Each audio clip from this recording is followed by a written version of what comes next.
How to fix Netflix problem acquiring license. Hi everyone, welcome back to our channel. I am Bimo from App Guide. In today's guide video, I'll show you the way on how you can fix if Netflix says problem acquiring license. But before we get started with the video, if you are new to our channel, do make sure to leave a like and hit that subscribe button. And without any further ado or delay, let's get started with today's video.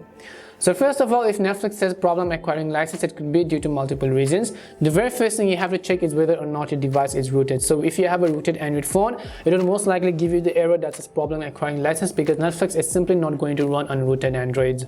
If that is the case, then make sure to unroot your device and then reset it again. However, on another occasion, what you could also do is you have to check the Play Protect status of your device. So just open up your Play Store and you have to tap on the profile icon on the top right corner of the screen and then go to settings. Once you go to settings, select about and scroll down and you'll find Play Protect certification. In my case, you can see the device is certified. If your device is uncertified, it means you're not using the official version of software provided by your device's manufacturer. You're using third-party softwares, custom operating system, custom ROMs, you install custom kernels and so on. So that could be the reason why your Android device is not officially supported by Android or Google itself.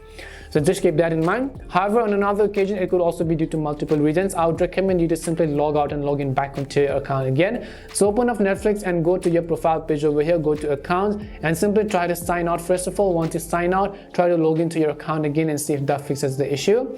If not, then I want you to simply go ahead and long press on the Netflix app, tap on the I button over here, then go to the option called storage and clear the cache, and if possible, also try to clear the data. If not, then you can open up your respective app stores or Play Store. In the search box, you could type in Netflix, and if you see an update button next to the Netflix app, I want you to simply update the Netflix app to the latest version. And hopefully one of these would have definitely solved the problem. If it did help solve the problem, then make sure to leave a like and subscribe to the channel. If you've got any more questions, queries or doubts, then simply also make sure to leave them down below. Thank you very much for watching till the end of this tutorial and see you soon in our next video.